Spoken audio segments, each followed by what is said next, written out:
Game started. Oh, we got a game here. Colin B. Okay, let's try D5. D4, D5.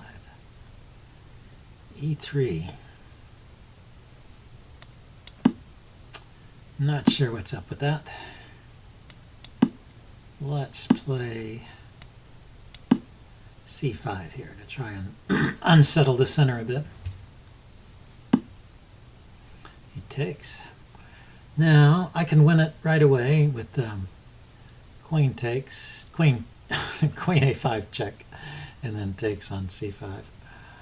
And I like that better than knight A6, which is the other way of winning it, because he can play bishop A6. So why don't I do that? Check.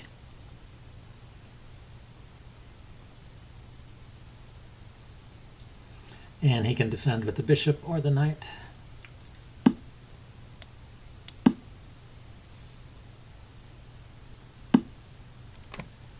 And this should be a good pawn structure for me. I have an extra pawn in the center.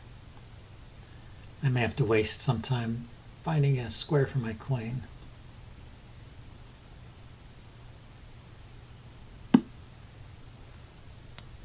But first, let's just castle.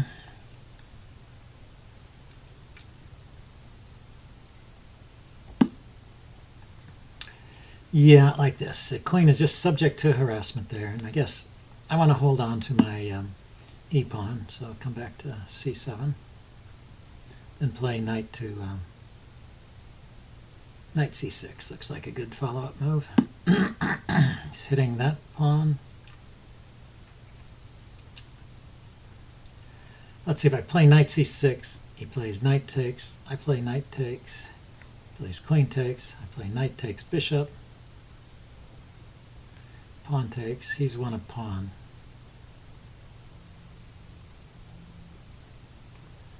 I can defend with either the bishop or the rook. Let's defend with the rook.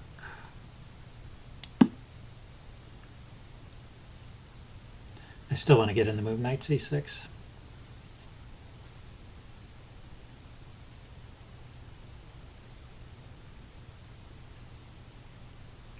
But also unpin the e-pawn so I can push to e6 if necessary. You know, his bishop is almost trapped there. Where is it going? If I play pawn to a5, bishop goes to c5, I can play pawn to b6, bishop goes to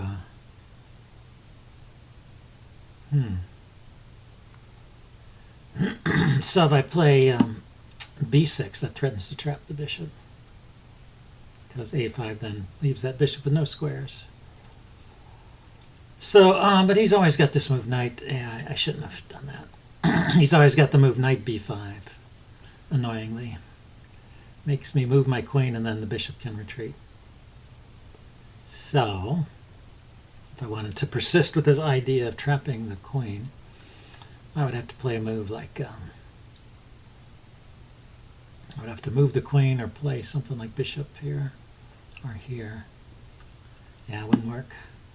Yeah, so he just goes there immediately. Not a bad move. Okay. I just have to get away from the knight.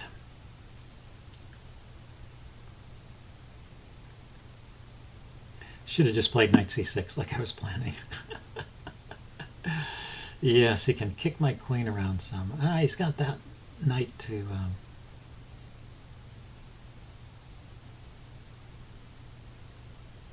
knight c7 is an annoying move there.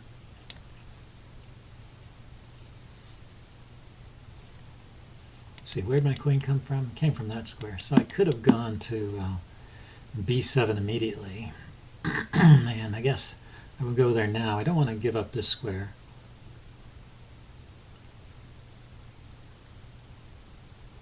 And I don't see any other tricks right now. Pretty annoying, but I think I can survive this, chase that knight away. my knight in the corner is trapped. So if he ever lands a knight on c7 and I can't recapture, then I'm down the exchange at least, if not a whole rook.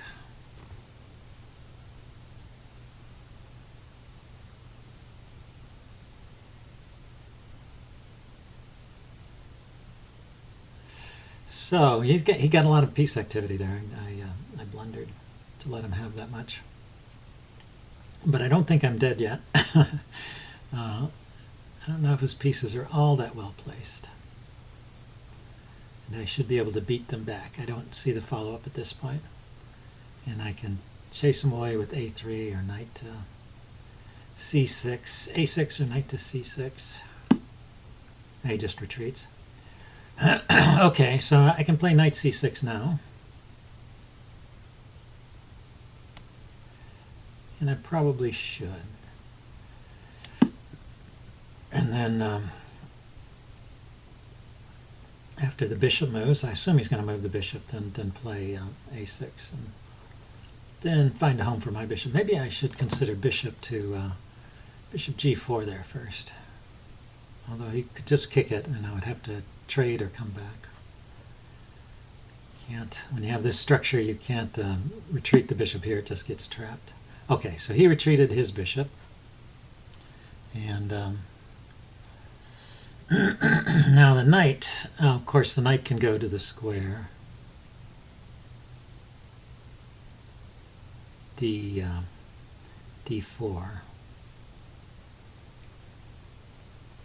It can also hit these squares. So I could play. Can I play e5 with the tempo? e5, well, there's two pieces hitting it, though, and only one defender. So e5, knight takes, bishop takes. Okay, so let's chase the knight first. Now I can play e5. But he can take the knight. I play e5, he plays knight takes, I play e4, forking these two pieces. He can take a rook. If I take back the knight, then he can take on e5. So, if this knight weren't here, I could play e5.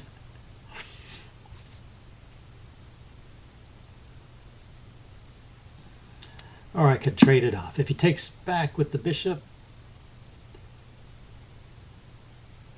I still couldn't play e5 because of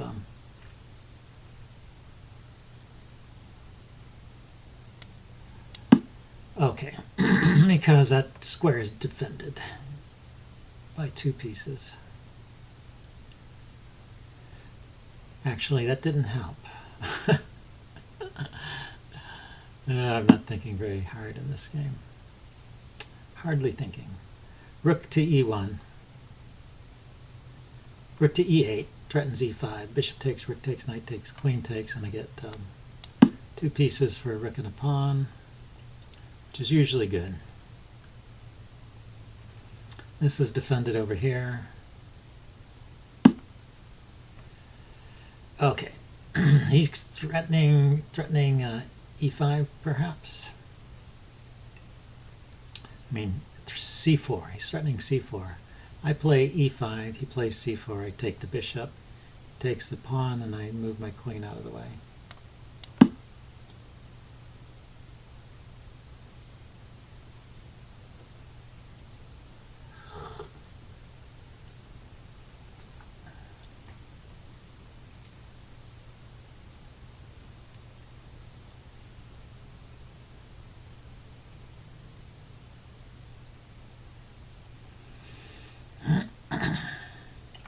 So it's probably better to take than to allow me to... Okay, so I get the two pieces for the rook. I have a bishop pair, and I'm just down one pawn. So I should be in good shape here. Materially, I'm up.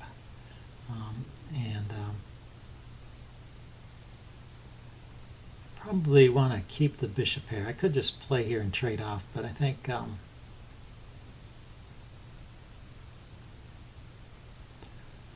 I want to keep that bishop, so I just need to figure out, well, maybe playing the knight up here is good. If I can sink a knight into c3, that would be useful. And it's well defended there by the bishop. I have a good, strong diagonal for that bishop. And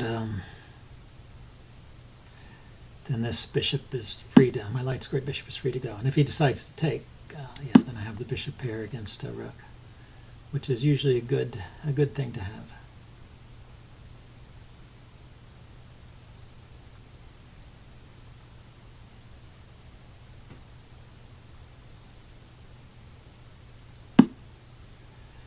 Now, do I want to go into the end game here? Queen takes, pawn takes.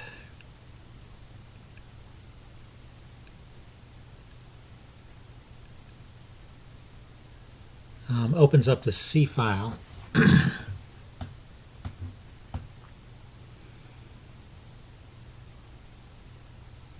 So that's a bit annoying. I think maybe I'm better with the queen on. Let's if I retreat to here, let him take my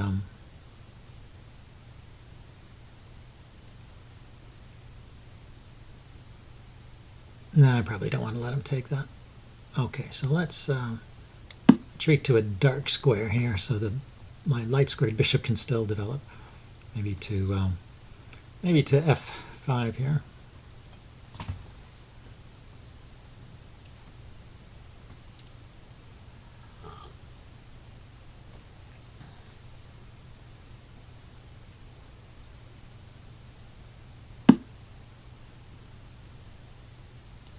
Okay, that's good. So I can't harass this queen because he could just take.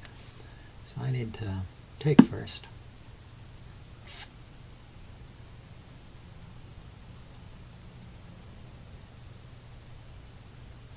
Maybe the bishop goes to b7, and I could threaten queen g5.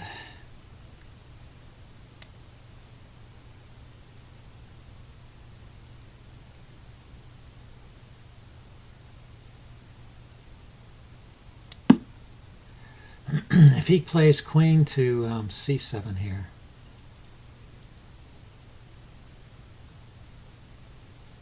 I do have queen to queen d5 protecting the bishop and threatening mate.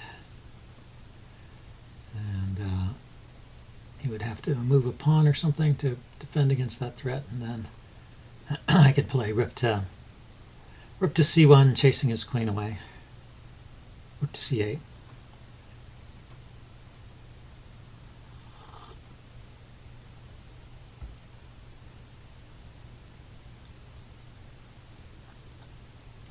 And rook to c8 is probably coming anyway if he doesn't play that, unless he moves his queen somewhere else, or the other rook. Okay, can I play rook c8 here? Is that even possible? Oh, queen c7, I would just take it too. Okay, rook here, he goes there, check, I take the rook. Takes here, I take the queen, he takes here, check. I defend with the bishop, and then he brings another rook down, but he's lost too many pieces there, right? Rook c8, queen c8, bishop c8, rook c8 check. He's got two rooks, and I've got a queen and a bishop. Bishop here, and the other rook comes down. He's threatening to win them both. So I move my queen to e7 to protect the bishop. Rook takes.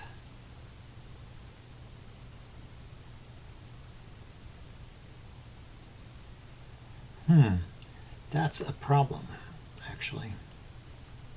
Queen takes, rook takes, king takes, and it's just a pawn endgame with an extra pawn for white. So, what should I do?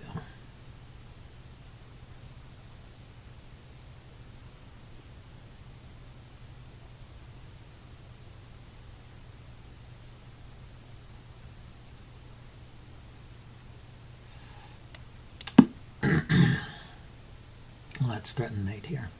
And if he pushes the f3 pawn, I can take e7 with check.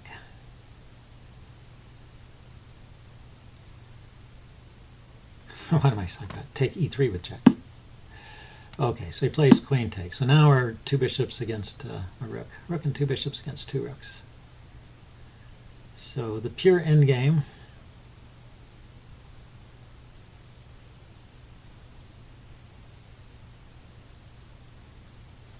should be good, but this can be tricky to win.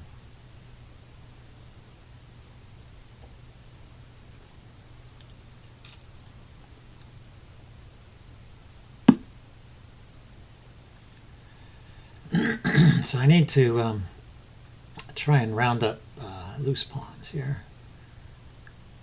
Find active squares for my pieces. He doesn't have any loose pawns. Yeah, this is a position where he doesn't have those pawn weaknesses.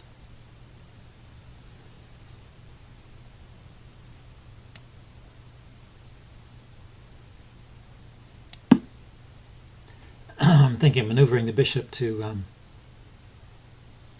e6 here, hitting the b3 pawn. And if he pushes, I'll probably take. I was thinking he could have tried rook c6 there.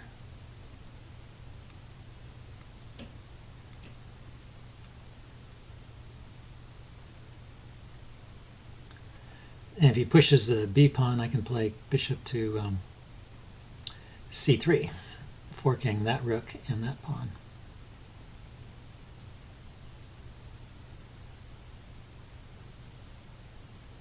So we should probably defend it, and then maybe I can activate my rook.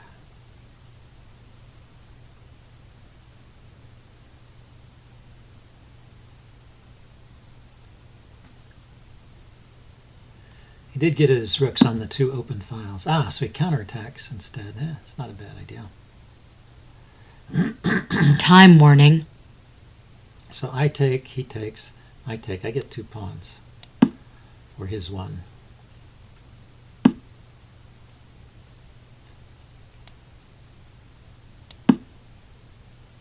Oh, I should have taken the rook, idiot.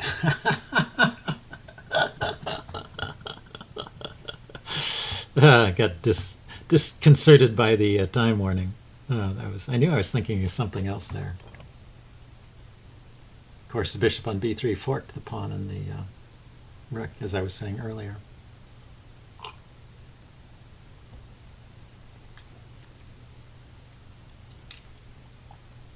I mean, this was still to my advantage, but it'd be much more to my advantage to be a whole rook up.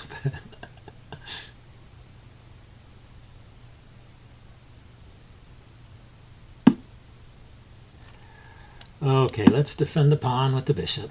And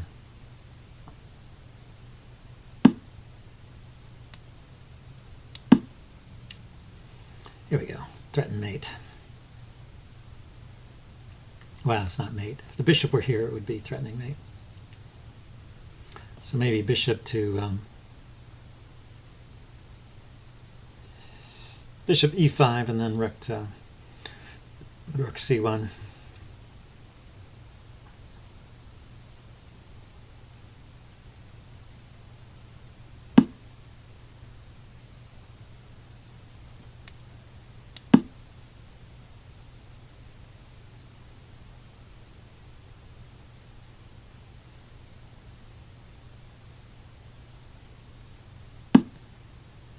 Okay, check there would bring the king to f2. Could put the bishop here. Renew the threat of mate.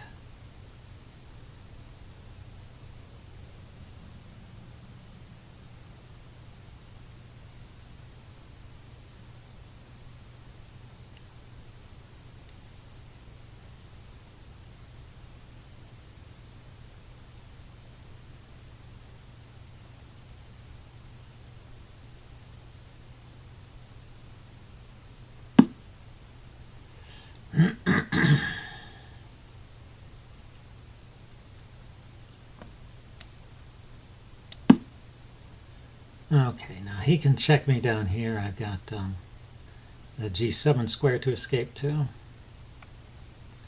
I would check here that would pick up another pawn. have rook here to here. As long as his rook is on the back rank, that won't help. Okay, check there. Not doing much. Maybe I should just trade off one of those rooks. Check.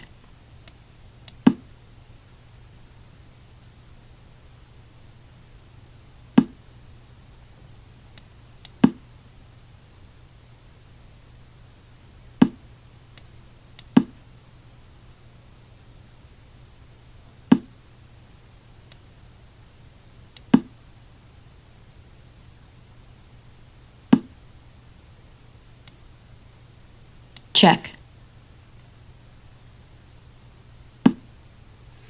Okay, now the trick the rook has in these situations with the bishops is it can skewer them. So when you have the bishops in a line, you have to be careful. But my plan is just to advance the pawn here. So it's always protecting one of these bishops.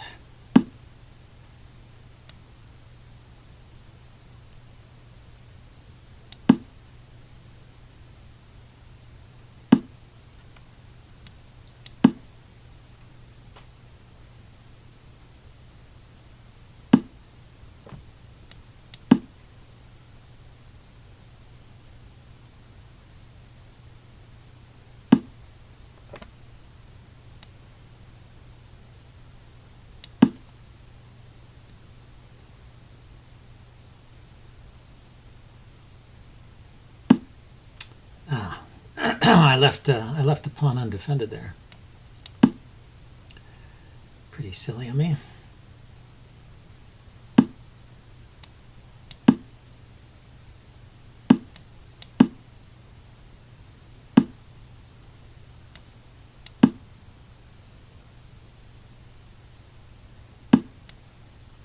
Check.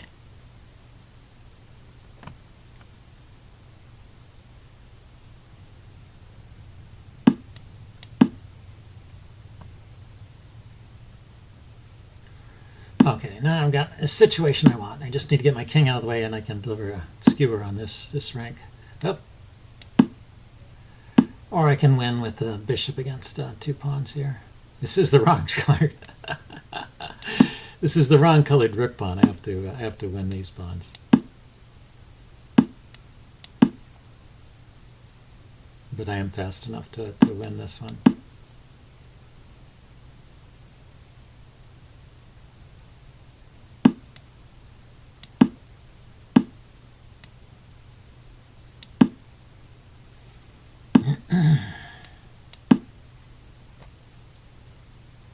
The C pawn is the critical White one. resigns. Or the F pawn. If I just had the H pawn, he could hope to draw if his king were in the right spot, which it's not. Anyway, hope you guys enjoyed that. There's a little bit of some ups and downs there. And I will do a post-mortem as usual and see you guys later. Bye.